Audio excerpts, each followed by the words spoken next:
Hello. What is this? Hitting your earwaves, but a special episode of the BATTASS Podcast, the BATTASS Podcast, where we talk about Batman the Animated Series. My name is Clay McCormack. With me, as always, is Sean. Sean, I can't even remember the last time we did this. Let me look it up here. It's been at least a year, right? I think so. It's to the point where I've deleted most of my old files, so it's been a minute. Hey, it's funny. I had a really good cold open throw you off because that's kind of my tradition is to throw you a curveball right from the beginning. Sure. All right, you ready? Sure. My sister really likes you, man. Oh, that's great. That's not the first time I've heard that. Oh, really? Yeah. Please, so we were elaborate. we were in Denver, you and me and Corinne, doing a panel discussion, and my family's never been to a Comic Con before ever. So my sister brought her two kids. Mm-hmm. Her parents were there. They don't know anything about any of this stuff outside of the Big Bang Theory, right? Sure. And my sister was like, after, she's like, man, your friend Clay has real like stage presence in his voice, and she said he has Orson Welles type timing. I'm like, whoa, he's gonna love that. I do. As long as I don't have an Orson Welles type waistline, I think I'll be okay. You must have a decent Orson Welles accent. I don't ready to go. Not really. I don't really. He's kind of tough to do because I think it's very easy to go too over the top with him. I don't know if I've ever really tried, but I'll work on it. I think about Pinky and the Brain. I feel like the brain is a little bit like Orson Welles, and you got to be like, I'm not even going to try, man. I want to embarrass myself. So according to my records here, this can't be right. It says the last episode that I have in my records says 2023, but it's been more recent than that. Definitely more recent than that. But anyway, it's been a while. But why are we back? We are here to talk about Sean has been waist deep in Justice League Unlimited, preparing for a new volume of Batman White Knight, and has come across a couple episodes that we may have missed featuring Batman and more specifically Terry McGinnis' Batman Beyond. Mm-hmm. And on top of that, Sean has a new book coming out pretty soon, which we've talked about on the show before, The Last Driver. So we're going to talk a little bit about that. But we're going to talk about 2 episodes of Justice League Unlimited. They are Justice League, The Once and Future Thing, Part 1, Weird Western Tales, and Part 2, Time Warped. So we're going to take a quick break, and then we'll come back and talk about those. You've traveled about 50 years into your future. And the Watchtower?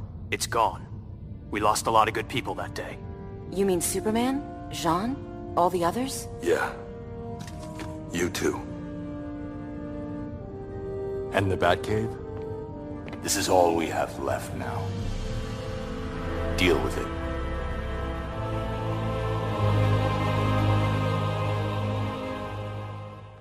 Okay. Justice League Unlimited. Wait, What? who was the other girl? Who was the other sister that thought you were cool? I don't know. You said you heard it before. That's just something people say. It's never happened. Okay, sorry. It's never happened. Nobody thinks I'm cool. It's like the first time in my life anyone's ever said that to me. So thanks, Sean's sister. Sorry.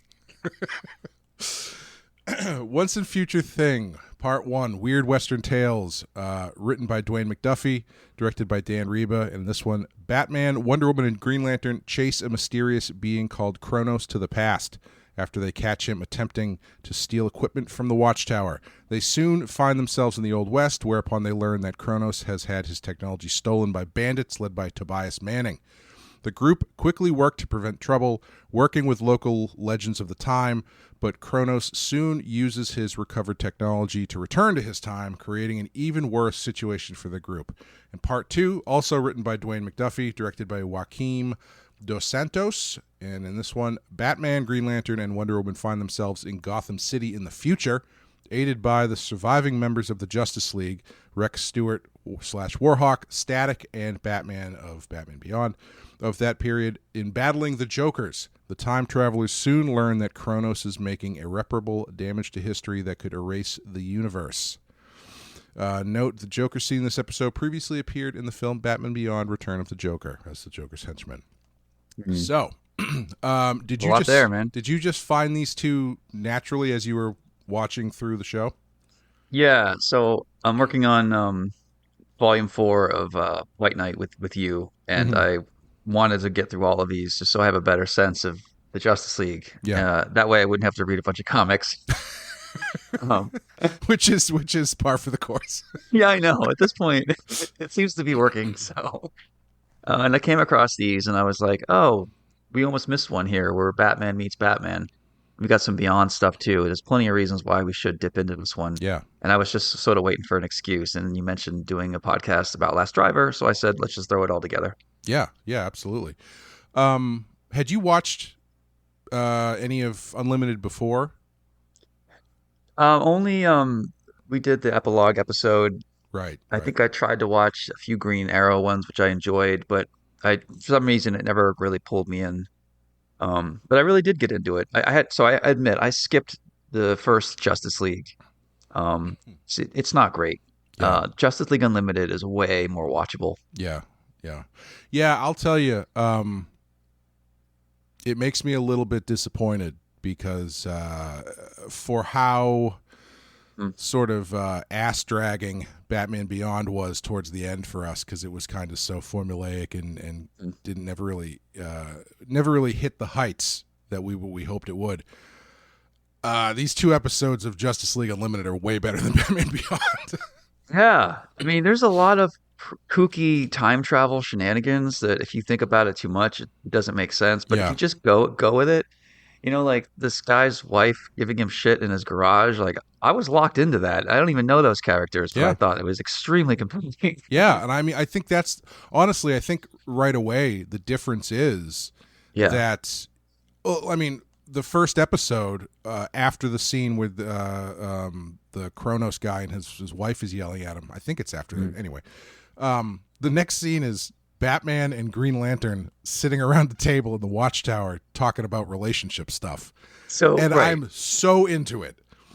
And it's like the thing missing from Batman Beyond is this character stuff that these 2 episodes do so well, because it's not all character stuff, but they drop it in just at the right points. Yeah, you're right. So I was going to ask you, what have you seen for Justice League? Because if you just stopped watching at Batman Beyond and suddenly jump in on this episode, we've got a space station, a space cafeteria, and Batman talking about chicks. It's a lot of whiplash there. Yeah, I had watched a bunch of the first season when it was just Justice League. I don't know if I ever made it all the way through, and I didn't watch Justice League Unlimited when it was on. But I think I caught a couple episodes here and there, so I kind of got the gist of it. I think maybe I might have watched the first episode when it's like, here's every single character from the DC universe, and they're all part of the Justice League now. But it's not something I ever caught up on. But honestly, after watching these 2, I might go back and just watch them all, because these were really good. Yeah, they are good. And I think the most helpful thing for me was to watch these and get us. All right, so like my opinion about Justice League for years in this podcast has been, oh, it's so kooky and Silver Age and there's too many colors, and I like Batman and Gotham. I like it grounded. And, I'm not necessarily like primed to be a Justice League guy. And here I am writing Justice League. It really helped me get over the candy-coated nature of it all and just sort of just go with it. Sure. Like I thought maybe my next White Knight would be more of hard sci-fi. Like I really wanted to make it more, grounded, like 2001, keep it very odd and nebulous. But there's just no way to not get into space phaser guns and tights and cowboys and whatever. You know what I mean? I mean, once you start dealing with Green Lantern, it's kind of, you don't really have much of a choice but to bring out the space police and laser guns and stuff. Yeah, you're right. I'm still going to try to do a little bit of the 2001 vibe, but then it's going to quickly go off the rails and be a space western. Yeah, well, that's fun. I did know, like, it is it's surprising how much continuity there clearly is across these episodes, because even just watching, like, it doesn't seem like the kind of show that would do too much continuity because there's so many characters and there's so much stuff going on, and any episode could be like any combination of 5 characters. But when this one starts, it's like there's stuff that if you haven't watched, you probably missed it. But they do a really good job of very slyly catching you up, specifically when it comes to Batman and Wonder Woman kind of flirting with each other, and also Jon Stewart and Hawkgirl, I guess, have a thing which has ended poorly or something. Right. Yeah, no, there's tons of great Batman stuff here. Like, I know Lex is a Superman character, but they don't let go of the threads that they built with, Metropolis and Gotham.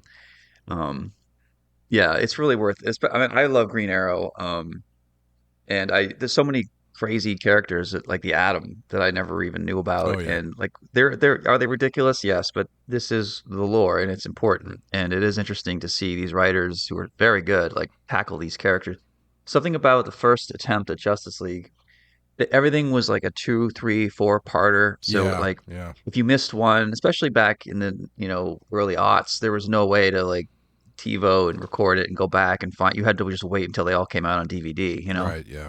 So it's harder to approach, and I would love to know why they decided to cut their losses and start over with Justice League Unlimited. So I'm glad that they did. I'm not sure exactly why they did that, but yeah, it's.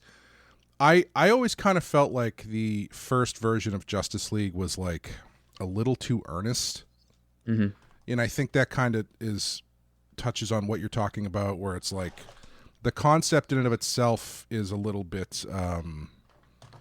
Sorry, I got shit all falling over here. It can be a little kooky, a little big. Yeah. And so I think when they kind of just leaned into that a bit more by bringing in all these characters that bring so much different personalities and stuff into it, instead of just like, okay, how is Superman and Batman going to disagree this week? Right. Yeah, no, so the standout characters for me in this, Hawk and Dove really struck me. Like, they're really crazy looking characters, but I love you basically have like a political battle between conservative and liberal. Oh yeah. But they're brothers, and they're just, what a fun comic that would be to write. I don't know if I would be able to hold back, honestly. I know I usually put politics into all my writing, but I would be very open to doing a Hawk and Dove one day. I'd probably change their outfits a little bit because they look a little bit too ridiculous. You don't like white and powder blue with a bird theme? It's too much, yeah. I love you would love The Question. Oh yeah, play. I love The Question, yeah. This guy, he's a conspiracy theorist who's got his own weird little cave in the Watchtower, and like he's just down for any kind of conspiracy you got. And his room looks like the X-Files, like fanzine or something, and he's voiced by the guy from The Reanimator. Yeah great choice. Yeah, very much so. And I also love Vigilante, who's a cowboy for some reason. I thought maybe he had more powers than that. He doesn't. I think it's Vigilante. He's got like a red scarf over his face and a white hat. Yeah, okay. Black Canary is up there, and then of course Green Arrow. Yeah, I think what's cool about it is they get to play with all of these, like everything is on the table, and you can tell that the writers are having a really good time writing the show. Like Dwayne McDuffie was clearly having a great time writing this. Yeah. I admit I don't know a lot about Impulse and Static. Yeah. Thank you. Who's Impulse? Who's the Flash, wasn't he? Yes. Yeah, I don't know a lot about Static. I should know more about it. I have a lot of friends that wrote that comic. I know that character means a lot to people. And I know Duffy was like wholly responsible for that. He was also one of the guys that started Milestone Comics back in the 90s. So yeah, and he's very highly regarded. Yeah. Passed away very young, unfortunately, but yeah. Other characters I love is Catman. Wildcat? Shit. Thank you. Yeah. He's like an old boxer. Yep. Yeah, the Ray is great. There's a knight from King Arthur's Round Table who's just in chainmail and a helmet. And it's just so ridiculous. How the hell this guy's supposed to contribute anything, but Yeah. he does. Well, I think you're more primed to like this stuff than I am because like it's so out there that I think you're more likely to be all in than me. Like I was hesitant, but I eventually bought in. I think you'll love it. yeah, I mean, I really like it just from what I've watched. I mean, honestly, it starts off so strong for me because you've got like you get into this thing, right, where you're in this universe where you've got, let's be conservative here and say 1,500 superpowered heroes. Like, what could possibly be going wrong on Earth that could not be handled by the amount of people there are with superpowers, right? And Right. so instead of just kind of trying to be like, well, okay, I mean, how do we get around? They just lean into it, and they literally have the Watchtower where they all just hang out. Yeah. So, like, that opening scene, seeing Batman drinking coffee, talking to Green Lantern while Diana walks in with, like, a cafeteria tray full of food is hilarious. I love it. Yeah. Yeah. You know, maybe let me finish up work I'm doing and maybe you and I can talk. Maybe we should start this series back up and do Justice League Unlimited. I'd love it. Yeah, that'd be great. It'd be a great excuse to go through and watch it. Um, what did you think about the episode 1 and the cowboy stuff? I thought it was fun. So I liked it. It's like I said, I think they managed to. I think that the really good stuff doesn't really happen till the second episode. The first episode is fun, and I think you kind of run into one of the, if you want to call it a crutch of having such a big toy box, is you can kind of just use anybody for any reason, and it just sort of becomes like, oh, hey, it's that guy. So like if you go to the Old West, it's like, of course Jonah Hex is going to show up, and then who else can we, well, Bat Lash, we can use him, and like, so it's in it, and they're just kind of there to, because it's the Old West, and why not have them there? But in and of itself, I do find that fun because I do love that shit. So for me, you got knockoff Zorro character there, El Yes, Diablo. yes. You've got Native American character, which I love, and we'll get into The Last Driver and stuff later. And then you've got Jonah Hex. I'm like, hell yeah, I already know what I want to draw from this. Right. Yeah. I mean, I think that's what's so fun about it, is like you just get this thing where it's like, oh, all of these cool characters are showing up, and it makes it exciting, even if what they're doing is, not particularly, it's just kind of like a normal story, but it's so much fun to see so many different versions of characters and stuff. Yeah. Batman not using a gun, of course, is cool, but you have to wonder, like, how fast are his batarangs, though? Right. I think that, like, the writing of this, I think, is so clever because, you have that great scene where they start shooting at Diana, and she's blocking the bullets with her bracelets, and she says, "Those are the biggest, slowest bullets I've ever had shot at me."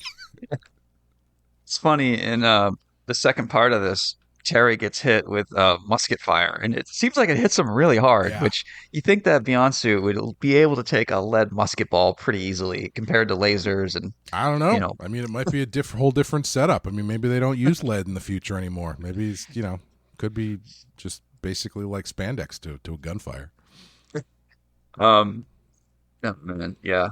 What did you? Okay, do you want to? So I guess we're talking about the first episode now. Do you want to tell me what you'd want to draw out of this first part? Man, I love Jonah Hex. I love that design with that weird scarred up face. I love. I'm a big Western. I've actually after Denver, the couple weeks later, my wife and I went to. Oh, that's another thing that's changed, listeners. I've gotten married. Oh yeah. Congratulations from you. all. I'll speak for all the viewers. Thank you. Except for maybe a few. The ones whose sisters have crushes on you. Exactly. I was just gonna say. Beat you to it, buddy.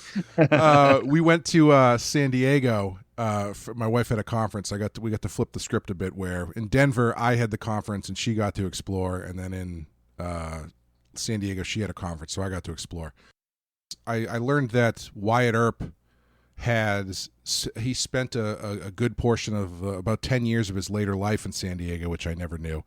So that kind of sent me down a Western rabbit hole. And I've been watching like the Italian stuff, and I've always loved Westerns. But it's funny because I went down a Wyatt Earp rabbit hole, and you kind of went down a Doc Holliday rabbit hole while you were out in Colorado. Yeah, I know. We're really getting to the tombstone of it all. Yeah. It's funny because I've done Zorro and I know the history of California, northern Mexico, and I totally didn't register that San Diego obviously is a place that the Old West cowboys knew of and might have spent time in. I just think that when you and I go for Comic-Con, it's just so overbuilt now. We forget that, like, we've been to Old Town, San Diego, where it really is more legit. You've got like Spanish style roofs and old, mission style buildings. But yeah, the downtown area, the gas lamp and all have been overdone. So when you show me a photo of Wyatt Earp's bar or hotel, I was like, man, I've walked past that building dozens of times for 20 years, and it never occurred to me to go in and that he owned that bar. Yeah. It was pretty cool. It's a surprisingly seamy history where it used to be called, that whole area used to be called the Stingery, and it was basically just all bars and brothels, and pretty like there was multiple bars that had like Bucket of Blood as part of it, the name of the bar. Oh wow. Like there was one called the 7 Buckets of Blood. There was another one called the Tub of Blood. Whoa. Yeah, I don't know why that was such a hot title for bar, but do you think in the Old West they knew, like, one day people are going to look back on this time and they're going to think this is awesome, and if we name more things after blood, it's just going to add to the mystery of it all? Do you think they had any idea? I do not think that. They're like, oh God, I have a snake bite. I wish there was an antidote. I wish medicine was better. Yeah, maybe that. Maybe they might have thought that. Yeah, but I don't know if anybody really thought that stuff was. It's just so wild that your dad could sort of remember the Civil War and the 15 years, give or take, that was basically the Old West time window. And if you lived to be 100, you would have seen a man on the moon. That's just nuts to me. You see horses to rockets, Yeah, I mean Wyatt Earp died, I think in the 20s, maybe the late 20s or something, and so like he was actually a consultant in Hollywood, right, at the end of his life, which is crazy because you think the Wild West feels so far removed from everything, and because of the legends and stuff, it just kind of feels almost like like King Arthur, like it never really existed. Like the time period is very, very distant, but it's not that far back. Yeah.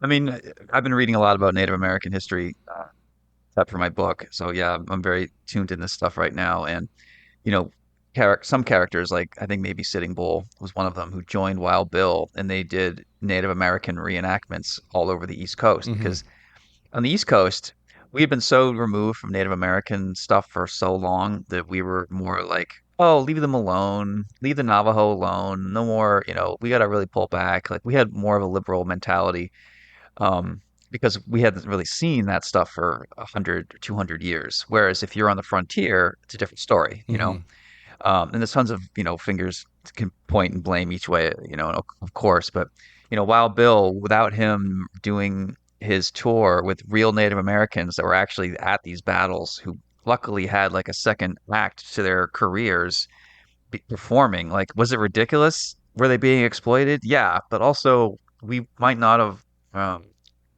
been able to understand our own history without doing that. It's fascinating. Yeah. Oh, totally. Because I mean, Indians basically just became boogeymen at a certain point. Yeah. So it's important to understand exactly what they're all about.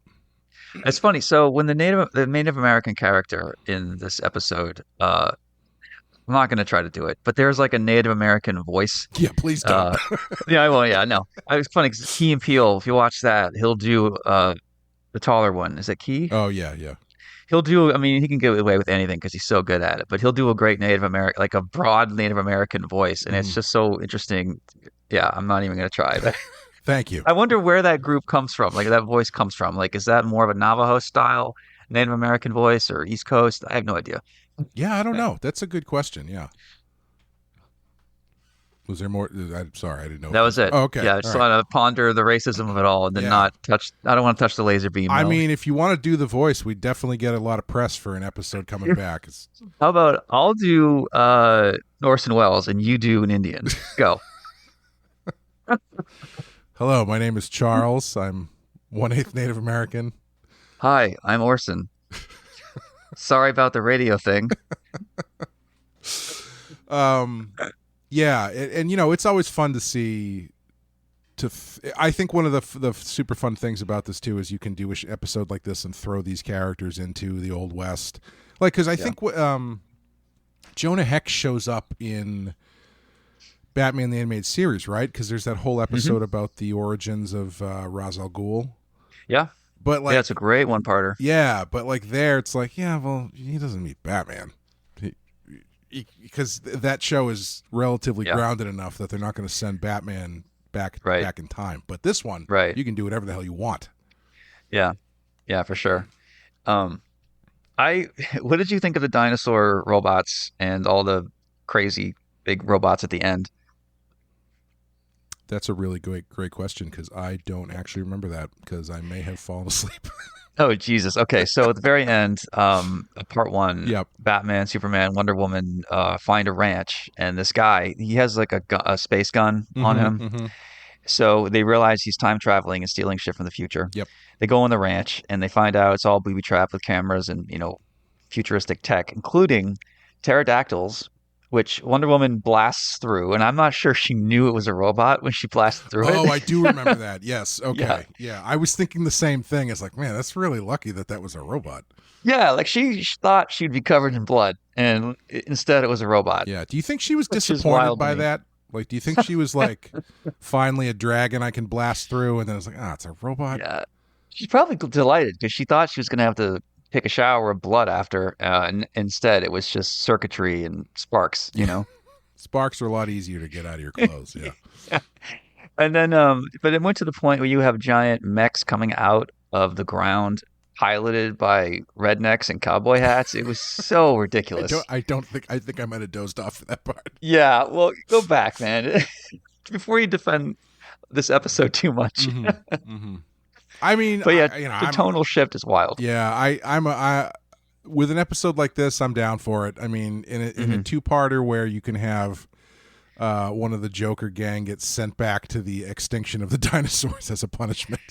Yeah, talk about how dark that was. Yeah, the whole second episode, there's a lot of dark stuff going on. Yeah. Did you fall asleep for the second part too, or just the first part? No, I was wide awake for part two. Okay, good. Why don't we get into part two then? Okay. So did you have something specific you wanted to draw from the first one? Just those Western guys? Yeah, I would do just a pinup of what's his name? The Native American character. Ooh, good question. Bat Flash, there's Bat Lash, but he's not the Native American guy. Oh, okay. I wish I knew who his name was, but I like him. El Diablo, which is like knockoff Zorro, and Jonah Hex. I think that'd be a cool. I do have a Western in me I want to do one day. Yeah. Do you think they dropped the ball by not having a cowboy / Western themed look for Batman? Like, because I know he just gets into normal clothes, but I feel like he could have had like a hat with ears on it or something. He's just a guy in a black trench coat. Like his color palette is the same. Yeah.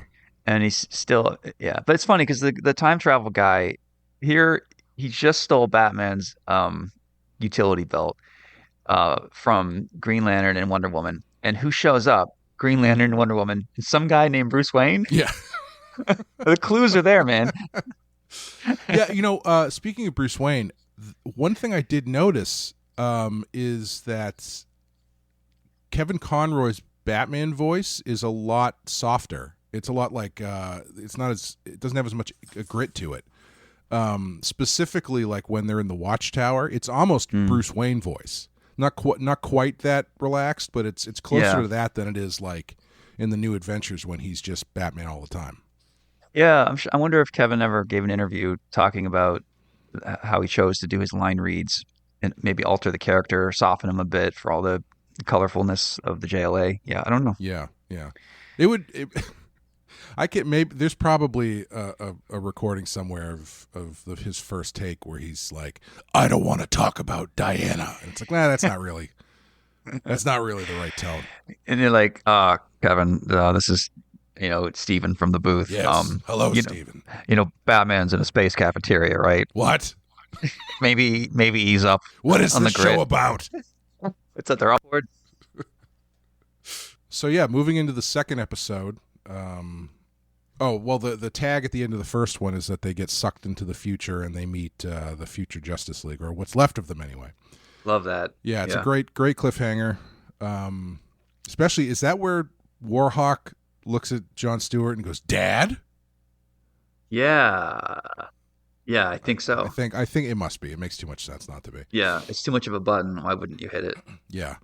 But yeah, so we're in the, I guess this is sort of like, is this an alternate future? Because it's kind of depressing if it's just the beyond future that apparently the entire Justice League has been murdered. Yeah. I don't think it's clearly defined for a reason. And especially since it starts going more off the rails, you have Jon Stewart suddenly changing into Jordan. Hal Jordan, yeah. Yeah, and a couple other things happen. Terry gets murdered. Yeah, he does. He gets killed, right? Yeah, it's brutal, man. He gets ripped apart by 4 DDs with laser whips. Terrible way to go. And you see Bruce on his lonely computer like, oh no, Terry, like a sad pull out. Yeah, that's brutal. Like, I don't know what's worse, that or being, killed by the meteor that killed the dinosaurs. Yeah, that's just inspired choice to send someone back to the extinction of the dinosaurs. I'm impressed that the Joker gang gets so much play in the whole Bruce Timm universe. What started out as kind of a joke with the Halloween costumes and a bad Christopher Walken impression, like here they are now with augmented cybernetic parts. One guy's on a rolly ball, like it's amazing how, and I love it.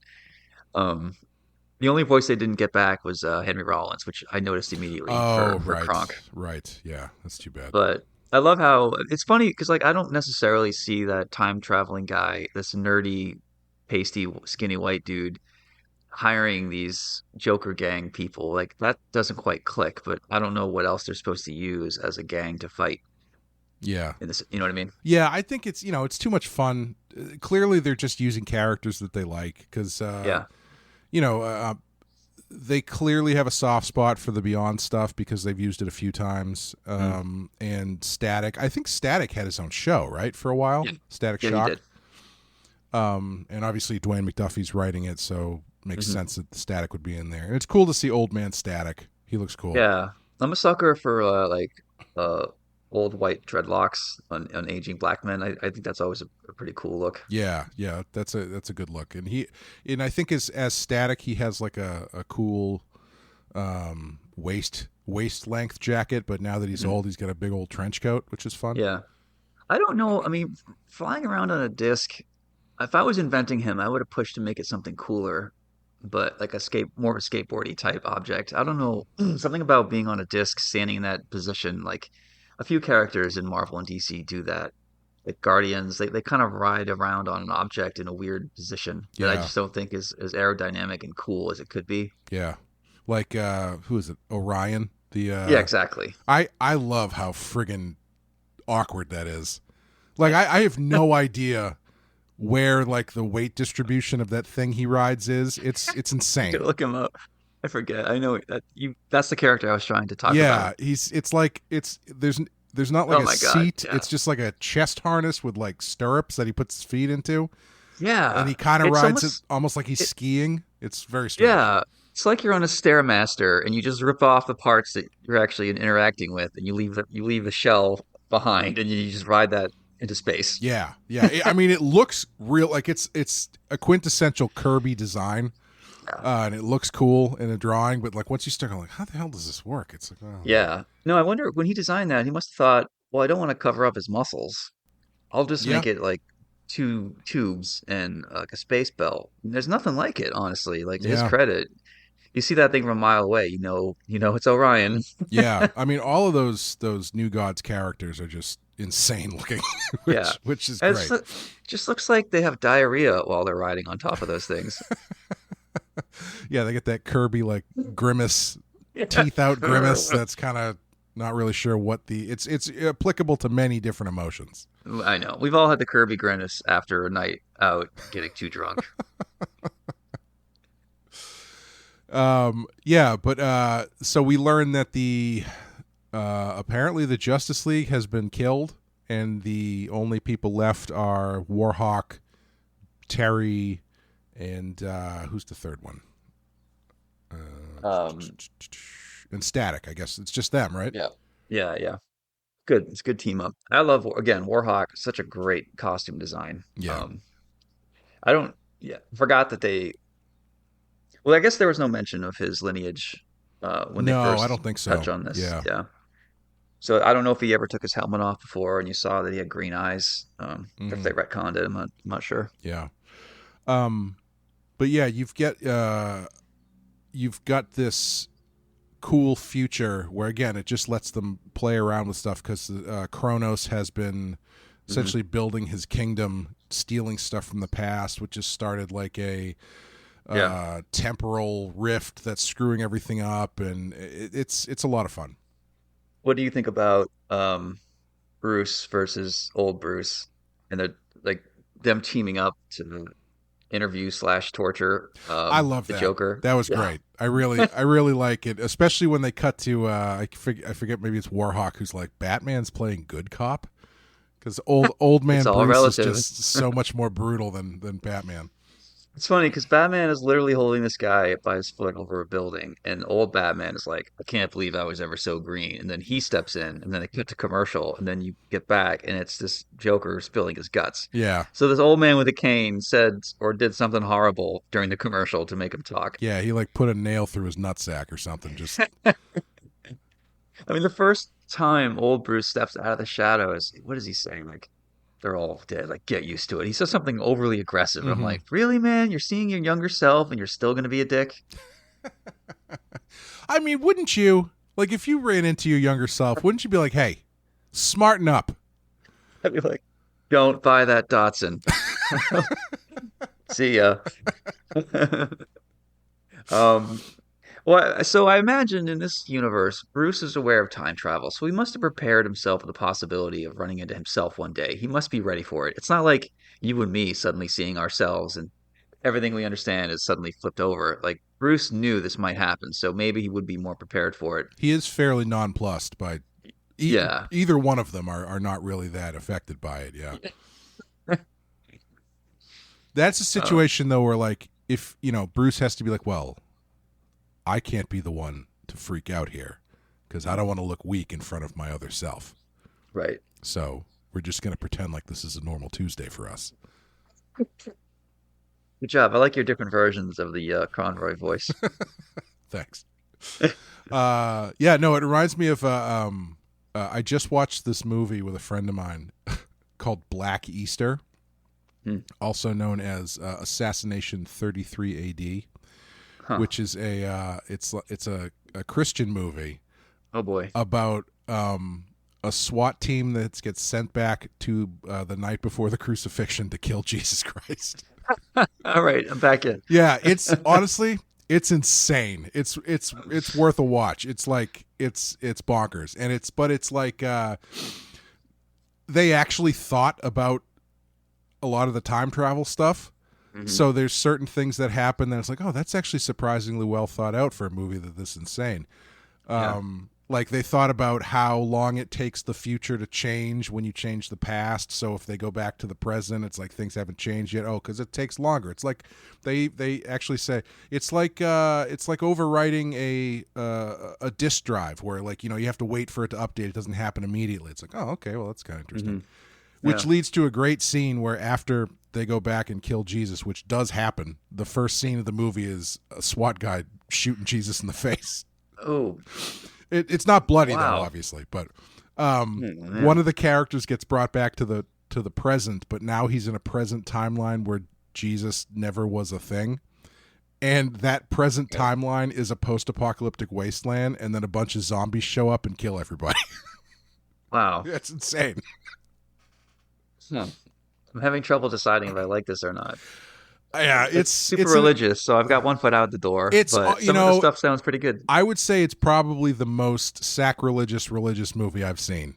Not that I watch a ton of them, but I don't think that it's been very embraced by the community. Let's put it that way. Right. Yeah. Anyway, what were we talking about? Time travel. Time travel. What do you think about the wife character? She's pretty good. I knew I recognized the voice. Who is that? It's I didn't know who that was. Frau Farbissina from Austin Powers. The okay. German lady. Yeah. And Chronos is Peter McNichol, who's Janos from Ghostbusters 2. Oh. Among other good catch. Ton of things. Yeah. Yeah. I thought I sort of love how she's sort of the hero in the end, or he's instead of sentencing this guy to jail, Batman catches him in a time loop where his wife is screaming at him over That's and over another forever. thing. It's so dark. Like, that's so brutal. Yeah. I was watching with my wife, and when that happened, she was like, "Oh, I thought he was going to send him somewhere nice." Right.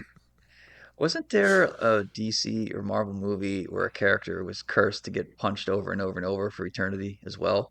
Oh, that wouldn't surprise. I don't remember that off the top of my head, but that's pretty good. I forget. Yeah, I wondered if they got it from this idea, this episode. I do like her because she is,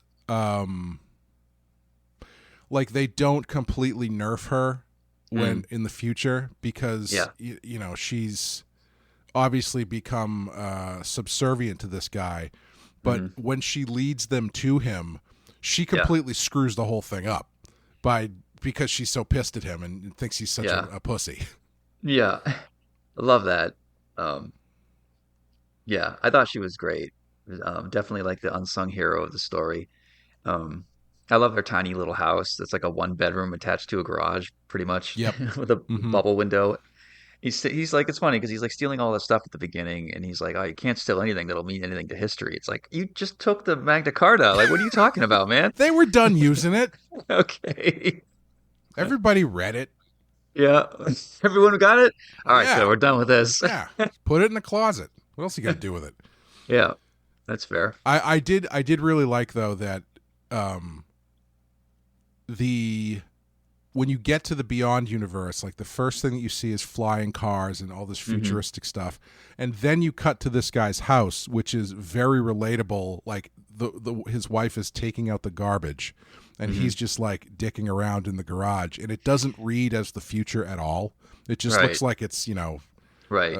Like, the future hasn't benefited everyone yet. They're clearly low income, living in the sticks. Right. Yeah. Maybe they don't have a flying car yet or whatever. Yeah, they don't have like those weird Google glasses that they have and all the kids have and stuff. Yeah, it's a weird world where billionaires and the wealthy control the rest of our lives and get away with it, which is clearly impossible. Yeah, yeah. That's a nice segue to talk about your book, which we'll get to in a minute. Yeah. My favorite, one of my favorite bits is when Batman says, "I've written a program to disable his time belt," and I'm like, that's like if you wrote a program using your knowledge of an Apple IIe to try and control like an iPhone or something. You're right. So Batman is from 40, 50 years in the past, and he's got a great floppy disk burner. Exactly. He's going to write a program. He's going to assume this guy's belt can play a floppy disk. I mean, it's a mini disc. Okay, so it's from the future. That's the one thing that, you know, it's funny how the future science fiction stuff kind of nailed it, but then they lost it for a while because everything moved into like, originally it was like, oh yeah, lots of digital stuff, screen-based video, et cetera, and then it was like, no, everything is discs. Once CDs came out, it's like, oh, the future is all disc. And then now we're back to tablets and screens again. I mean, schools now are pushing towards handwritten homework being done again to make sure kids aren't using AI. I was just talking to a friend of mine yesterday. She's a high school teacher, and she says, like, yeah, when we do, we used to allow laptops for taking notes, but they don't even allow that anymore a lot of times because it's distracting, and obviously the AI component and stuff. Yeah, I mean, you and I don't have kids. I have nieces and stuff. I know you've got small kids in your life, but who are family members. Yes. Small kids who are family members. Thank you. You're not at your Neverland Ranch. But yeah, I mean, I know adults my age who are obsessed with social media. Sure. But the kids obviously have it even worse because like they don't even want to be on sometimes, but they know if they miss out, they're going to start being made fun of because they're not keeping up. So they have no choice but to like tether themselves to this device. Yeah. And they'll watch movies like Stand By Me and be like, "Oh man, it looks so amazing just to like be out in the woods with your friends and no one's judging you." And it's just you can do that, you know. You can yeah, I know. But I almost wish that we created a character where there's no AI or there's a low tech character that doesn't use phones and he's out of touch, but that's what's so cool about him, you know? Yeah. Anyway. Yeah. That does remind me of when I was in college. I've probably told this story before. My friend and we had just finished up our like end of semester big push to get all your shit done. You got to do this thing where you put up all your artwork, et cetera, et cetera. And it was in Brooklyn. And we finished that, and we were like, okay, when we're done, it was either he or I had just bought the second season of Miami Vice, and so we were going to go back and like watch like 4 or 5 episodes and just like completely decompress. Yeah. So afterwards, we went back to my dorm room. I'm on the 16th floor. I have a view of Manhattan. It was an incredible view, and we're watching Miami Vice. And the first episode of season 2, Crockett and Tubbs go to New York. And, you know, they're doing their thing. They're fighting Gene Simmons or whoever. And at a certain point, like completely unironically, I turned to my friend and went, man, it seems really cool to live in New York. I could see Manhattan from my window, but I am in a completely dark room watching TV being like, man, being in New York looks like it would be really cool. Yeah, if you got like Blade Runner outside your window and you're just like, oh, I bet it's even cooler in New York though. Yeah, yeah. My friend went to Northeastern and he was in a dorm and it was somewhat new in 2002. And so you're living in a skyscraper basically, you know. I'm crashing there on a bed and there's a giant window and yeah, it's just looking at a cityscape while I'm sleeping. It's like very cool. Yeah. And yeah, anyone who graduates probably is never going to be able to afford to live in a place like that ever again. So enjoy it while you can. Yeah. Kids. I do remember the first time. So when I got my room up on the 16th floor, we had this giant window that you could see the Empire State Building, right? And I remember the first year that I got that, the first day that I woke up where it was cloudy and like foggy, and I could not see the skyline. I legitimately got freaked out for a minute because I was half asleep, and all of a sudden New York is gone, and so I was like, what? Yeah, was there an attack or something? It's like, no, it's just the barometer was low. Yep. Yeah. There's an explanation. Yeah.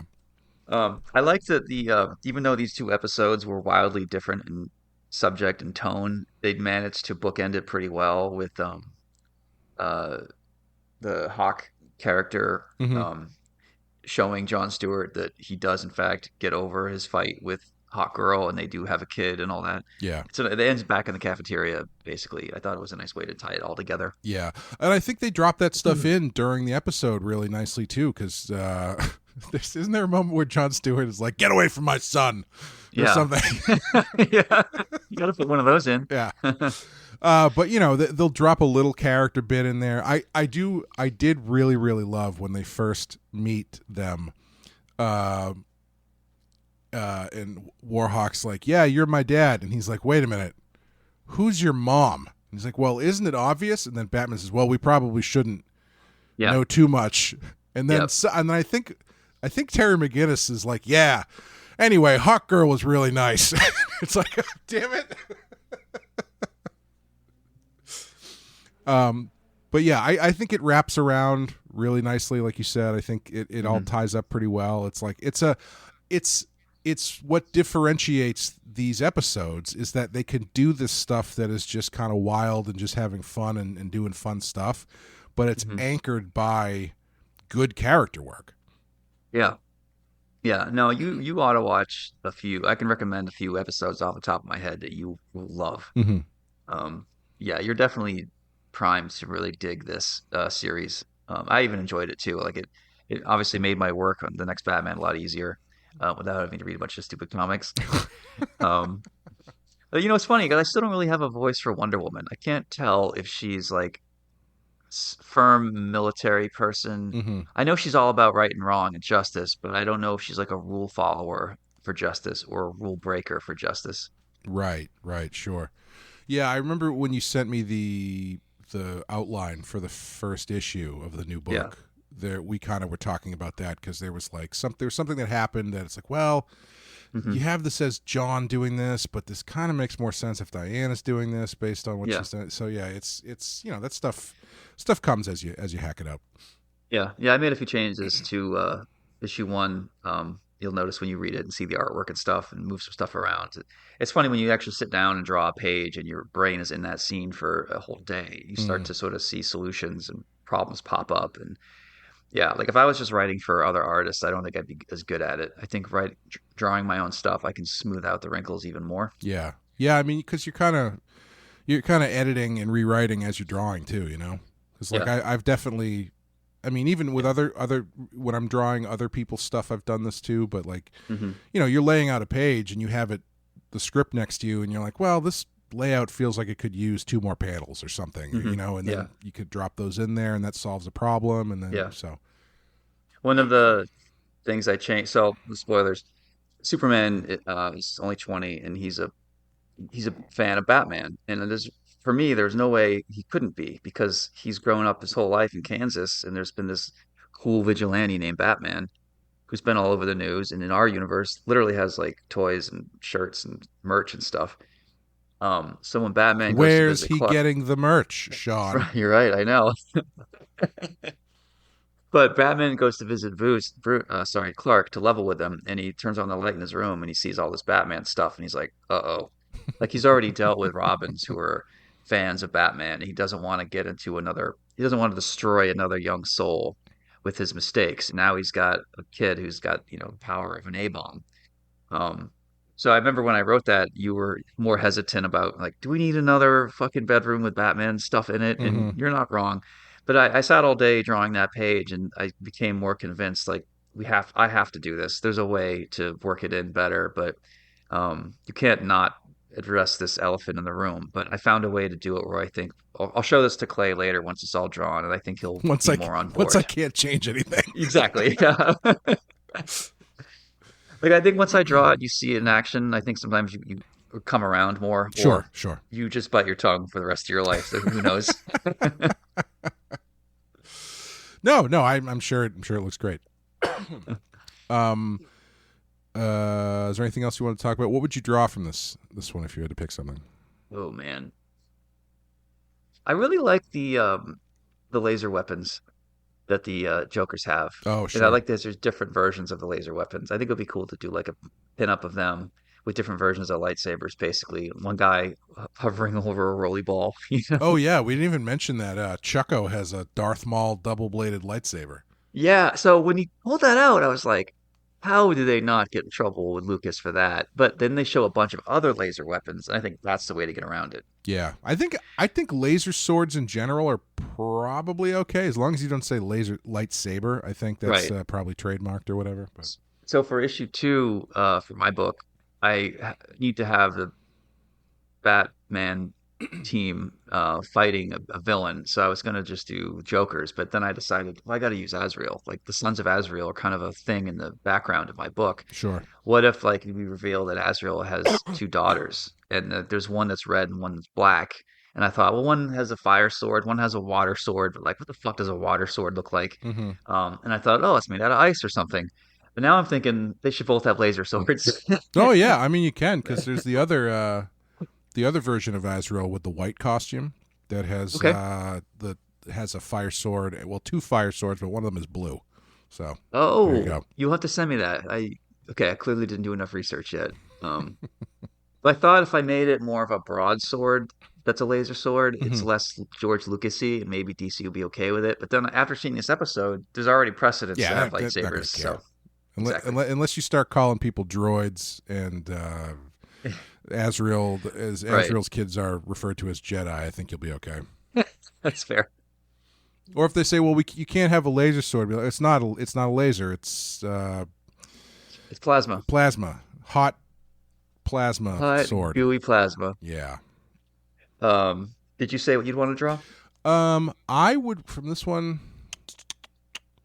I do like the Jokers. I like their I love the Christopher Walken Jokers, like mechanical hand that turns into a buzzsaw. Oh yeah, that's pretty good. Yep. Yeah, I'm gonna go with that.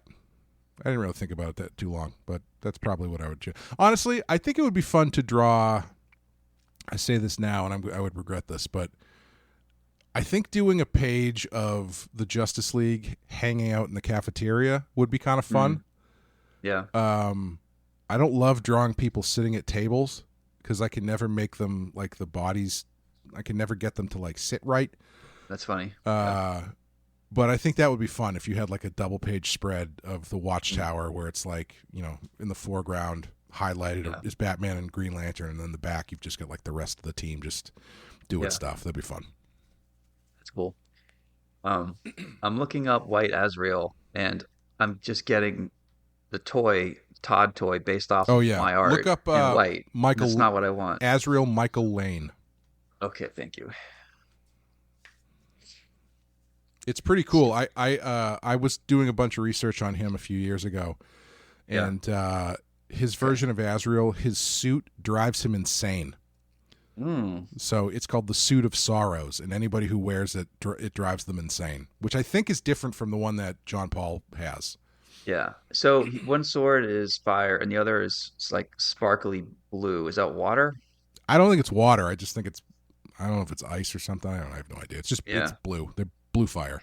Because if it was an ice sword and you could whip it and like Legend of Zelda, like shuck ice out of the sword without losing the blade, that's cool. Yeah. Yeah. I'll have to give it some more thought. Yeah, this is helpful. Thank you. Yep. Everyone's listening to research in real time for the book. Yeah, So, usually sorry, this everybody. happens over text, but speaking of books, you want to talk about The Last Driver a bit? Sure. It's So man, where do I begin? I feel like this is the book I should have done instead of plot holes. I'm super proud of plot holes, but it's more of like a journal entry, and in a way it's just like a lot of different ideas kind of glued together. The Last Driver feels more me all around, and I definitely want it to be my Hellboy moving forward. So I do plan on doing a sequel. The Last Driver, it'll be part 2, The Last Biker, and then it'll be The Last Pilot. And then if it's still going, I don't know, The Last Boater, just different vehicles, different chase scenes in the future with different versions of people who are oppressed by wealth and power. I'm really looking forward to this the future where rollerblading has been outlawed. I think we all are. So this started this agency who I'm not working with. They contacted me and they said, "This is a Hollywood producer. He wants to talk to you about something." And I was like, "Sure." And I had this meeting with this guy. I forget his name. I'm pretty sure he was on cocaine. And he wanted a action movie that was medium budget. And I'd like to think I know what a medium budget movie looks like, but I work in an office in Maine, and I'm not in Hollywood, and I don't know what things cost. So I basically said, okay, well, I had this idea that I was going to call The Last Driver. And he's like, great, why don't you put that together? So I stop what I'm doing. I call Clay and I say, can you help me with this? And, we'll develop it together. And we kind of created it as Escape from New York, but with cars. And we even thought about Kurt Russell because we're like, well, he doesn't want to be in an action movie, but if he's behind the wheel the whole time, maybe that's the way into this. So the original pitch was like Kurt Russell character in a car, and he's the only one that pulling off a heist, and everyone in the future, like Demolition Man, they don't know how to deal with him and they don't know how to stop him, blah, blah, blah. And the guy wasn't into it, and that's fine. I put it on the back burner, and I retooled it and, made it more political and stuff. And I've been working on it for a year and a half. And Clay's been helping me out, the editors, as always, with all my stuff. So, yeah. And it's you're doing it with Image, right? Yep, Image Comics comes out on August 19th. So you can go to your LCS right now and order it. I don't know if it's final order cutoff yet. But I'll be in San Diego talking about it, pushing it. I've got an ash can that we'll be selling in San Diego that's black and white. Mm-hmm. It's on cheap newsprint. And man, I haven't touched non-coated paper for a while. Yeah. There's no way to grab this comic without the oil from your hands immediately like embedding itself into the cover. All of the collectors just groaned when you said that. I know. Well, here's the thing though. I'm gonna wear gloves when I sign them because Nice. that way if you get them slabbed and they're gonna wreck really easily, but in a way it's good for anybody that has a clean copy and gets it slabbed. Sure. Because these things are not meant to last, just like most comics up until 20 years ago. Mm-hmm, mm-hmm. Anyway, so we'll have those for sale, and then the book will come out in color in stores. And the other thing about it is it's printed sideways. Yeah. So it'll be a nice wide format. It still sits up and down on a shelf normally, so shops don't get all pissed off. Yeah. I'm really curious to see that one in action. Standing it up with the staples essentially at the top. Mm-hmm. Yeah, I'm curious to see how well it stands. I don't think it's gonna just like flop over, but I'm curious to see what it looks like. Yeah, it's probably going to sag a little bit. Yeah. I did push for thicker paper for a cover, just so it has more tinsel strength. Yeah. I guess would be the way to describe it. Yeah, we'll see. I know shops, they design their shelving to deal with books up and down. Long boxes, same. Like they don't like it when you put a book sideways. Mm-hmm. As cool as it is for us, they hate it. A lot of readers don't like it either. One guy wrote to me on Instagram. He's like, "Big fan of your stuff. I hate sideways books, so I'm gonna buy it, but then I'm not gonna keep it. But I'll buy it a trade, and then I'll put the trade sideways on my shelf because trades can be sideways, blah blah blah." And I'm just like, "Awesome, man! Thanks for the support." Yeah, whatever. I stopped reading when you said I'm gonna buy it. Yeah, I don't know. Like, I don't with comments like that. Sometimes I can't tell if like English is their second language and they don't know they're coming across as rude. And all they're trying to say is, "Hey, I like your stuff. Keep going." Right, but sometimes it comes out wrong, so I try to be patient. Well, and I think I think it might change his mind once he sees it because like your double page spreads are literally like 2 feet long. It's like super widescreen comics, and it's you use them to very good effect. Thanks, man. Yeah. So yeah, by having it sideways, cars are obviously lengthy. You're doing long car chase scenes. I thought it would be cool to utilize 2-page spreads, but it's like drawing on a giant bookmark. It's so long. So if you imagine panel 1 being so long, your eyes go like a foot across your lap and you're looking to your right. Now your head has to turn all the way back to panel 2, which is way on the left. Mm-hmm. So how do you lead the eye? And like, it definitely was a struggle to figure it out. Did you draw them full size? Like, yeah, oh, wow. it wouldn't fit on my desk. I had to like attach it, reattach it, draw on half of it. I had to fold it over carefully, and it was hanging off of one side. It was definitely a pain in the ass. That's cool though. I mean, I bet those originals are. If you're lucky enough to get a double page spread of that, it's going to be look very cool if you hang it up in your house or something. And expensive to frame. Yeah. Oh yeah, I'll have all that art with me in San Diego. I'm also bringing it to France. We're doing a signing tour for Last Driver. Oh, awesome. We got a gallery in Paris that's going to host us, so that should be fun. Oh, that's right, because Urban's putting it out too, right? Yeah, my French publisher is going to have it all out first, but issue 1 will be out first in America. Is I can't remember now. It's too many emails back and forth. Is the French one in color? Both. It is. Okay. They always do color version of my stuff, and they do black and white. And I'm told that my black and white stuff, even Batman, my black and white is 50% of sales. So damn. In Europe, they're just more open to black and white, which is cool. Yeah. Are you are you doing any other black and white stuff in America aside from the Ashcan? So the opening scenes of the book are mostly uncolored. That's true. That is right. Yeah. I had Simon, who's really great and very patient with me. Guys, don't worry. I am the editor on this book. I'm not asking all these questions because I don't know the answers. Why don't you answer that then? No, Simon, I was really picky with my colorists, and we tried to come up with like a limited palette. And he really wants to go with. He loves color. Like obviously he's a colorist, and I see color as more of muted storytelling tool, not as bright green would look great here. Oh, look at that, you know? Yeah. And I'm not saying I'm right and he's wrong or whatever, but yeah, so the opening scenes though are all black and white, but we just added a hint of orange. So he did like gray halftone dots and fades and stuff. So it's mostly black and white with like a little bit of accents here and there. Um, yeah, I'm trying to think of a movie that utilized it. I'm trying to kind of drawing a blank. Schindler's List. Oh, perfect. Yeah, the girl, the only color was her pink coat. Awesome. Thanks, Clay. Yeah, this is like the Schindler's List of car comics. Awesome. Said by the Orson Welles of comics. Yeah, can we put that on the trade? Can I get that quote on the trade? Oh man, it's funny. Image was asking me to like bug my friends to get like a quote or a testimonial for the cover, and I don't like asking. I don't think people really buy books because Stephen King has a quote on the cover or whatever. I could be wrong. And I think it's just something that publishers do because the employees feel like they need to do something. Anyway, so I wasn't able to get a quote in time, but Fiona Staples did give me a good one. And I told her about the book, I told her about Native American stuff and all the other problematic, uh, landmines. And she said, like, uh, oh, what did she say? She goes, I hope my friend Sean gets every bit of blowback he deserves from this book.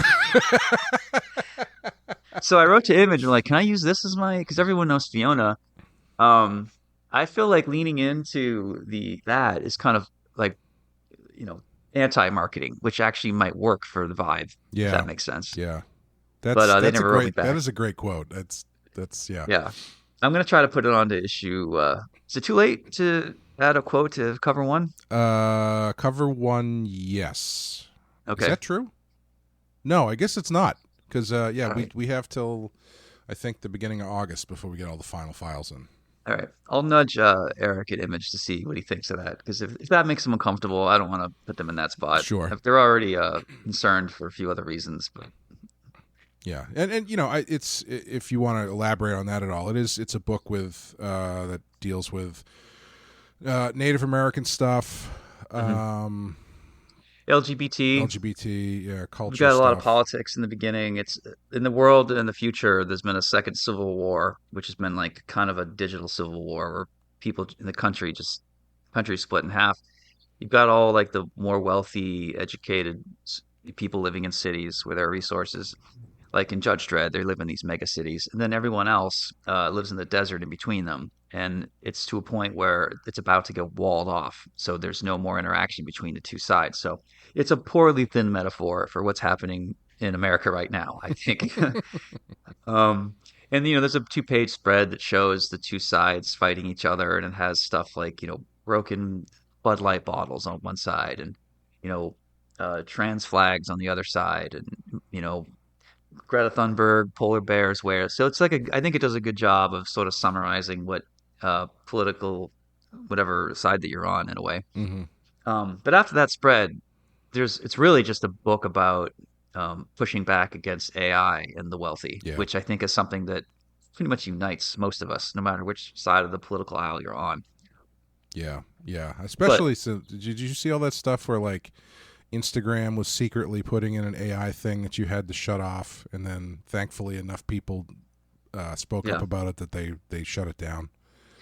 No, I'm glad. Yeah, it's just it's the AI stuff. It's so frustrating because like it very well could be a very useful tool, for certain things used in certain ways, but the way that they're trying to just layer it into everything is just insane to me.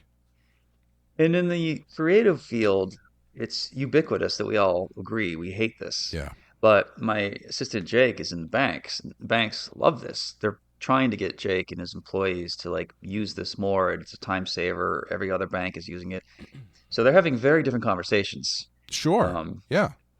I mean, like I said, I think it's great for certain things. I mean, something like that where if you work in an industry that has mountains and mountains of paperwork and published materials and stuff, and you need to very quickly be like, okay, I'm looking for this. Does this appear ever? Blah, blah, blah. And then you have the entire knowledge of your company right there that can give you an answer. That's great. Yeah, I agree. There's good AI and bad AI. If good AI can find a cure for cancer, we all want that. if it's going to track our kids, we don't want that. Like, Right. at the very least, we should label it. Like, I saw a political ad put out by Republicans, and it was, I don't know, it was attacking, woke liberals, and it had, I think it was Obama slowly walking in front of like a darkened White House, and he's like walking by AOC and shaking her hand. Then he walks by Bernie and a few other like the people that my conservative friends love to dunk on. Mm-hmm. And it's all AI. And Yeah. my in-laws, who are in their 80s, they don't know that that's not real footage. Yeah. And they are, very much for Trump, which is their right. But I just wish we had labels on this shit so we can know what's real. I mean, that's another thing Right. that we Yeah. all agree on. Yeah. Like when we put labels on video games to say that they're inappropriate, we're rating things NC-17 or whatever. Yeah, we need labels on this shit, and you shouldn't be allowed to make fake political ads to fool people. Yeah. Yeah. Absolutely. Yeah. Once you start infringing on like people's identities and stuff, I think it's really Yeah. and not to mention the fact that to make those things is what is it that uses like a gallon of water or 10 gallons of water every minute or something insane. Yeah, the drain, and now these mega factories they want to build in small states to help house all that stuff. Yeah. And it's building jobs. Oh, it ruins water supply. Oh, Yeah. it's good for economy. Oh, is it though? And yeah, it's all hard to follow because I'm sure there's interesting things to consider on both sides. And it's not necessarily a genie we can put back in the bottle to some Right. degree. They're happy to build all these houses for computers. What about building houses for people? I know. So it's funny because like when I first wrote this book, it was like a year and a half, 2 years ago. ICE hadn't happened yet. The Right. police confrontation hadn't happened yet. There wasn't, like a militarized government police force interfering. Whether you support it or not, it's just something we hadn't seen yet. Yeah. And I had to change a lot of the wording in my book because I had a word in there that said the Civil War happened, but no blood was shed. It was all digital. And now as I turn on the news, well, blood is being shed. So Yeah. now I have to change that. And there's like a bunch of little things that you pointed out that I'm glad that we caught. And like reality caught up to sci-fi so quickly in the past 2 years. Like I didn't realize I was making a book about AI. And now it's very clear that that's what this book will be perceived to be. Yeah. Yeah, it's wild, man. Like stuff is like the one that really caught me just in general, not in this book specifically, is I started watching the new Daredevil series, the Daredevil Born Again on Disney. Yeah. It was the whole thing was shot before Trump 2, right? But it didn't come out until after he was elected. And after all the stuff with ICE started up and everything, and the entire first season of that show is the Kingpin is now the mayor of New York, and he has a secret police that he's using to round up essentially immigrants and stuff. And I was like, this is shockingly on the nose for something that was made before any of this stuff ever happened. I mean, at the time, I guess it was like a speculative worry, but then real life caught up to it very quickly. Yeah, no, it's hard for my liberal friends not to see Trump as Lex Luthor, but my in-laws would disagree, and it's hard, And I'm definitely a liberal, but I find myself as like a 7 out of 10 liberal. I'm not 10 out of 10, and I've been frustrated by comics, and I've gotten in trouble on Twitter for not towing the party line, when George Floyd happened, or the timing of things that I've said were clearly off. And I look back at what I said, I'm like, I still stand behind that. Like, I think I was right and everyone else was wrong. Mm-hmm. And the thing is, when you get canceled or people come after you, there's never an apology. There's never anybody who's like, oh, we were all out of line. There's no head of the snake. Right. So, part of this book for me has been like putting my feelings into like how much it sucks to be when people try to cast you aside and turn you into a Frankenstein of things that you aren't, and push you away. And that's what happened to the main character. His name is Clutch. Like he's a Native American, but he's a gearhead. So people on the left are mad that he didn't stand up enough for Native American rights. And they don't like that he's into fossil fuel burning. So he's a race car driver. Mm-hmm. And people on the right don't like him because maybe they're a little bit racist, or they don't like that he's a Hollywood elite hanging out with, whatever, with more money. So like he's sort of been shunned by both sides. And he's fine with it because he just doesn't want to be told what to do. And it's basically about his family line and about how his mother started on a reservation, and how he got into racing cars and driving, and then the world sort of fell apart around him, and he's trying to teach his granddaughter lessons. And it's not as over the top as I'm making it sound. It's really told through the lens of cars, car culture.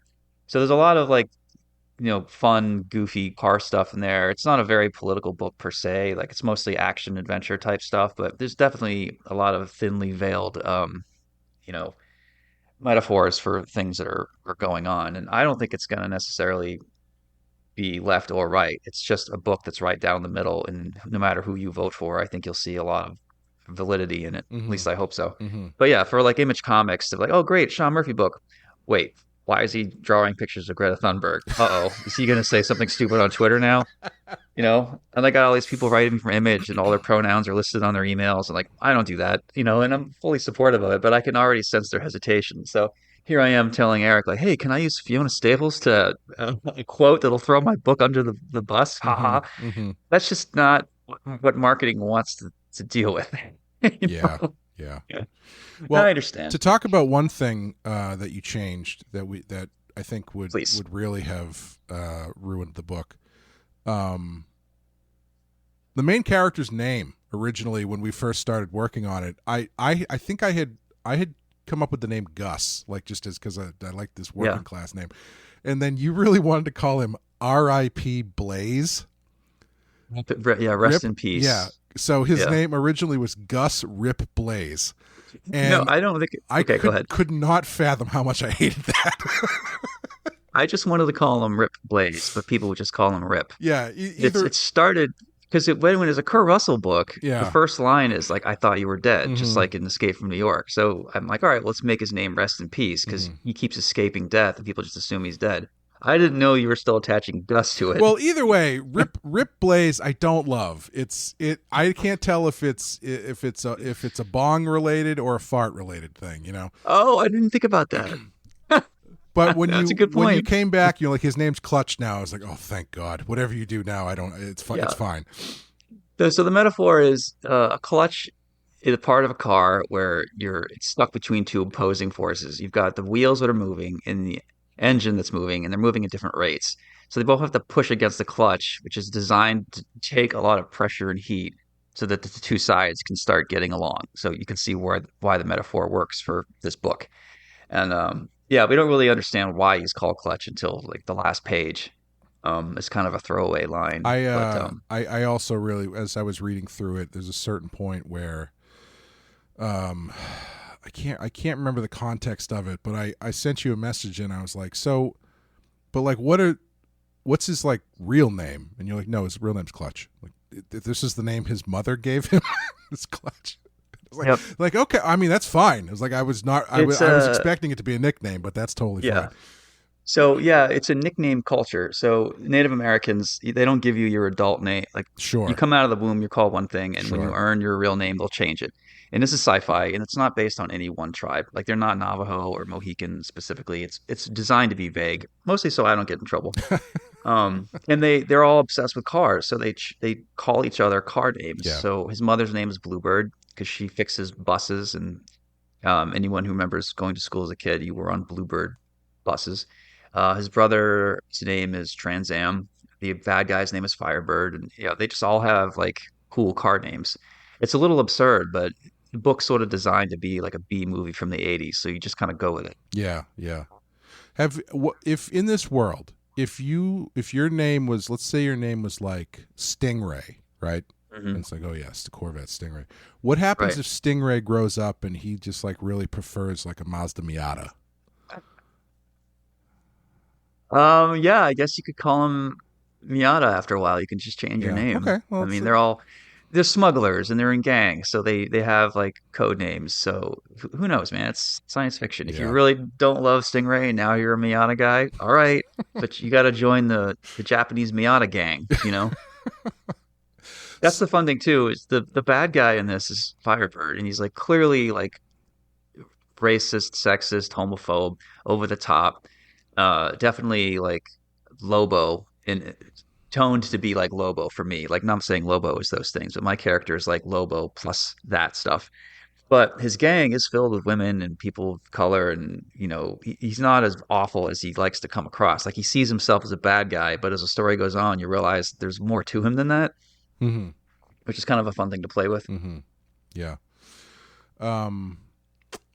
Shit, there was one other thing I was going to say, but I forget. If you have something to say, go. Yeah. So okay, I reached out to a Native American tribe for some help on a word that I needed, Mm-hmm. and I needed to decide what tribe clutch is. And in Stockbridge, Massachusetts, there was a town where Norman Rockwell's studio was. It's Stockbridge, Massachusetts. A long time ago, there was a Native American town there, and they all converted to Christianity. It was called a praying town, and it was a mix of different Algonquin tribes, including Mohican. Um, and they even helped us during the Revolutionary War, fighting alongside white people against the British. Eventually, we pushed them out because it sucks. And they went to Wisconsin. So they have an actual Mohican tribe that's like a Wisconsin, I can't remember what it's called on top of my head. So I called them because I needed to decide what Clutch is, even though I don't say he's Mohican in the book. Like between all of us, that's kind of what I have his lineage as being. Mm-hmm. And I asked them, like, listen, I need a name for a mechanic. And this woman called me back, and she was very nice. And she goes, "Thanks for reaching out. A lot of people write and put Indians into books all the time, and they don't bother to even ask us. And we appreciate that." And I was like, "Well, I'm a little worried because I'm a white dude. And, this isn't necessarily subject matter that I want to get in trouble for." She's like, "No, you're good." Like she didn't mind being called Indian and all that stuff. She was saying, you just kept doing it. "Oh, just hitting over the head, asking about feathers." I mean, it got really brutal till she hung up. No. And yeah, she was like, "Oh, the Indian stuff, that's like a white person thing. They self-flagellate, maybe for good reason, but we don't care." That was at least her take. Mm-hmm. Anyway, so I was like, "Well, I need a word for the book. It's just one word for mechanic." And she goes, "I don't speak our language. We don't have the language written down. It's called the sleeping language. And there are elders in our tribe that even they don't agree on how to word things, especially a word like mechanic, because cars didn't exist back then." Right. So she's like, "Let me get back to you." So she goes away for a week, comes back, and she gave me a really great answer. And I can't even pronounce these words because there's like 3 A's in a row, a couple of, umlauts in there. And Mm-hmm. I just cut and pasted, and I'm just going to assume. Anyway, the word is 2 words. One, they have a word for person who fixes things, sort of like medicine man, but not. So they gave me that word. And then the second word for car is something that drags itself along. Hmm. So they have a word for something that drags itself along. So they would use that word for carriages and stuff back in the day. And that's the best word that they could come up with for car. So Yeah. the word like, I thought that was wild because this is the fun part about research is you'll find stuff you never would have thought of. Oh yeah, absolutely. So for the sequel now, I want to have an inside joke where Clutch goes up to someone and they're like, "How you doing?" He's like, "Dragging myself along." That literally you and one other person will get. Yep. No, anyone listening now. Yeah. Yeah. So 300 people, Yeah. tops. Yeah. So they use that word for cars, or like the one disappointing son who never amounted to anything. Perfect. Yeah, Yeah. exactly. Well, and Clutch's Clutch's mother needs a name because they're burying her, and there has to be a name on the tombstone. And like her nickname was Bluebird, but her real name was whatever the hell. I'm not even gonna try to pronounce it. Sure. But yeah, it's in the book. Yeah. Nice. And if someone ever challenges me on stage, like I absolutely can defend where that came from. So bring it on. And there's a ton of problematic stuff I can't defend, but Yeah. that one I can defend. Yeah, it's unfortunate that modern nicknaming isn't as thoughtful as that. Because when I was in San Diego, I went on to the USS Midway, the museum, the aircraft carrier museum, and you go through and you see all the quarters and stuff, and you go into the ready room, and you see where I think it's the ready room. And on the wall, they had a list of all these name tags that were all call signs. I was like, "Oh, that's cool," like Maverick and Iceman and stuff. And I had asked a friend of mine whether or not, is this like a nickname? Do you get to choose this? And she said, no, it's like a nickname. Her dad was in the Air Force, and he got his because they were mispronouncing his last name. And so that just became his call sign. And so I'm looking at this stack of call signs, and I'm going down, and it's like, gunslinger and cool guy, and then I get down to the bottom, and one of them is just Chet. And then underneath that is douche. And I was like, oh man, I really hope Yep. douche did okay his time in the Navy. Yeah. You know, when you're really in trouble, send in the douche. And he's like, Yeah. I'm here. I mean, you got to lean into it. Like anytime you get a nickname, you can't fight it. It's just going to make your life worse. You have to own up to it and just Yeah. lean into it. So Yeah. I hope douche lived up to his name. Yeah, I don't know what that looks like, but yeah, me too. Have you ever had a nickname, Clay? So my aunt used to call me Clay Dog, which then morphed into Dog Man. So she still refers to me as Dog Man. Oh, that's great. That's like a wrestling name. Yeah, I would take Dog Man is probably the better of the nicknames I've ever gotten. Most of the time Yeah. through school and everything, it would just be I would introduce myself and they'd be like, Clay, you Yeah. mean like art class? I'm like, yeah. And then Clay Aiken showed up and they're like, you mean like Clay Aiken? I'm like, yeah, just like Clay Aiken. Yes. Thank God that someone came around. And yeah. I used to get made fun of for Gordon. Even in New England, even though that's a Scottish name, people had a hard time with that because you had Gordon's fish sticks. Even though it's spelled interesting. differently. So they used to fish stick man. They tried, that didn't stick. How often were you throwing around Gordon back then? You're kids. People will ask you what your middle name Oh, is. sure. you know. Yeah. Yeah, I didn't insist on going by Sean Gordon Murphy out of the womb. You're 8 years old with the old tie and suit on. Exactly. But in comics, Gordon, that word has meaning with, Batman. So I never really got much pushback in comics. No, once you get out of school, names are fine generally. Yep.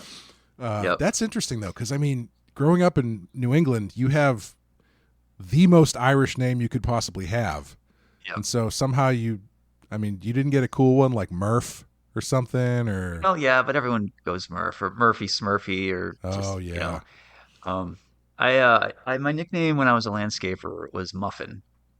oh And, I remember you telling me that. Yeah, Yeah, there were two Seans on the crew. One Sean was bigger and way more jacked than I was, Mhm. and he was like Muscle Sean. And the opposite of that is Muffin. And it was said out of love, and I knew I know better than to fight a nickname. Mhm. And there was this other kid on the crew named Chad. Chad was terrible. He sucked. He drove off of people's lunches by accident Oh, once. So we boy. never let him live it down. You know when you get like a group of guys together, in order to bond, one guy has to go down. yeah, That was Chad. yeah. And Chad tried to fight his nickname. And he was also like a Dave Matthews Band fan, which made it even worse for us Oh, because we were boy. just like, ugh, with his shell necklace and his Oh, PacSun shirt. woof. Fucking Chad. Anyway, yeah, he tried to fight his nickname, and I saw what happened to him, and he was eventually like shamed off the crew and forced to quit. So they look at me next, like, you gonna fight us on Muffin? I'm like, no, sir. I'm here to shovel. And I did just fine. Yeah, So I don't mind being called Muffin. take note, everyone. Coming up now. It is funny though, because it is that kind of thing where it's like, Muffin, how did you get the nickname Muffin? It's like, well, one day I had a muffin for breakfast, and yeah, that's it. It's like Big Tuna from Yeah, The big Office. tuna. Yes, exactly. Yeah. Yeah. Yeah. There's a kid in my college that wanted his name. He wanted us to call him Strider. Oh boy. And we were like, fuck you. Oh boy. And I don't know if it's New England culture where you and I grew up, we don't love people who try to cop the ego like that and pull Yeah. rank, so we're quick to cut you down. But it's wild, like my friend Jock. The word Jock in Scotland doesn't mean the same thing, and he's Mhm. been going by it for so long. Even his wife calls him Jock, and his real name is Mark. Oh. It never occurred to me to pick a cool name for my career. I'm sort of stuck with Sean Murphy. I think it's a slippery slope, man. Because if you pick a name like that at the beginning of your career, Right. you're probably still like late teens, early 20s when you start doing that. Right. You better pick something that stands the test of time and isn't like Right. based on a Lord of the Rings character like your friends there. Right. Or the Sega game, more likely, knowing Yeah. him. Yeah. But, it's fun. Yeah, I mean, if you're going to go out with a cool name like that, like call me He-Man, call me Conan, go fuck yourself. We're not Yeah. going to do that. You know how long But- I had no idea that Frank Quitely was a fake name? Oh, yeah, for quite frankly. Yeah. Never even occurred to me. What's that called? Anagram? I don't know. Yeah. I don't do words. Anyway. But then our friend Bengal, So what I'm finding now is because everyone meets themselves on the internet, people have careers posting on Instagram. You usually pick an avatar name, Hmm. and a lot of artists will just absorb that name as their name when they Oh, professionally. interesting. Okay. So yeah, so it's a little bit easier now to get away with it. And Bengal is from France, and he loves Bengal tigers, and we just assumed his name was Bengal or Bengal, or I don't know what he go. I forget his real name at this point, and not that it matters. So you can get away with doing that now. Like if Strider picked like Strider 1234 for his like, shit posting on a message thread, maybe he could have taken that name with him, but no, Yeah. not the way he did it. I've always been, as I'm sure this will not shock you, I've always been fascinated by pro wrestling culture where you Yeah. end up with nicknames for your nickname. So like you've got Triple H. So the real guy's name is Paul Levesque. His character's name was Hunter Hearst Helmsley. Ooh. Then he, when he was like a blue blood kind of aristocratic character, and then he rebranded himself, but he kept the name and just shortened it to Triple H. Yeah, And that stuck. And that stuck. And then, but from that point, people start calling him nicknames for Triple H, like they'll call him H or Trips or something like that. And it's like, man, you can't get short enough or far enough away from your own name without someone giving you a nickname for a name that you use all the time. I love it, man. It's funny the way words work. Yeah. And I'm going to use that as an excuse to plug my own book, Hardstyle Juice, which is, if you're listening to this, it's probably out in print now. It comes out on the 15th or 14th of July. So Yeah, man. go check that out. What conventions are you going to this year so people can pick that up? Well, I just got rejected from New York for I am now 1 for 17 getting table at New York. I'll be at Fan Expo Boston in August, and I'll be at Wicked Comic Con also in Boston in October. And I think that's it unless something else pops up for the year. You got to do MegaCon next year. Yeah, I should look into that now because I know that sells out pretty fast. So Yeah, I want to do it. one. It's easier to get into. It's more attendance than San Diego and New York. Damn. It's actually the biggest show in the country. I had no idea. Yeah. Yeah, easy flight, same time zone, direct flight from Boston. Yeah. You should definitely do it. Yeah, I liked Denver. I might do it again, but I like to try and get at least one if I can on the West Coast, if it's not cost prohibitive. But yeah, I'd like to do MegaCon. MegaCon looks pretty cool. I've heard nothing but good things, but Yeah, Denver was okay for us. We didn't quite make what we wanted to, so the market's just not big enough there, and I'd love the state. I used to live there. Yeah, for you, I would say maybe Comic-Con LA, which is run by the same people that run San Diego. Yeah. That's a good show. It's got a big artist alley. You should be able to get in. Yeah. And of course, Portland and Seattle. Right, yeah. I've actually one of the things I wanted to do this year is I wanted to try to do a couple horror shows. Because I went to a horror convention last year, just a small one, and I really liked the vibe of it, and I think I talked to a few people there, and I like people doing comics and art and stuff, and I was like, how does this do for you? And they were like, well, if you have horror stuff, you tend to do pretty well. So I haven't managed to pull that off yet. I was going to do one in February, but it got canceled for reasons I won't go into now. But it's fairly wild. Right. Yeah. And there's a big one in Worcester that I'm trying to get into called Silver Scream, but it seems a little bit tough to get through the door on that one. So I'm looking for a few things. I was talking to someone about maybe doing something out in LA in January or something. So I'm going to try and expand a little bit, try something different too. What about Mohegan Sun? Oh, Terrificon? Yeah. I've heard a lot about that. I heard that one's really good. Yeah, I might try. Yeah, it's cool. Check that one out. Yeah, I mean, for you, it's just like a 2-hour, 3-hour drive, maybe. Yeah. It's cool being in a casino. Like at night, you just go craps tables, and it's a different vibe for a comic show, which is kind of fun. Will the blackjack table take drawings of Spider-Man as collateral? Is it the black costume? I can be, sure, whatever you want.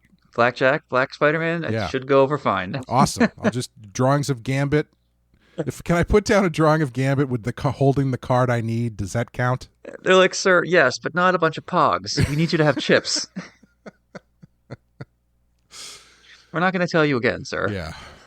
Anyway, we should probably wrap up. But Yep. yeah, there's a couple other episodes you said that we might want to touch on, right? These were the two that came to mind. Okay. Yeah, I'll try to think if there's anything else, but yeah. But yeah, we might be back. We might not be. We might be back doing all of Justice League Unlimited. We'll see. We'll talk about it. But thank you guys for listening.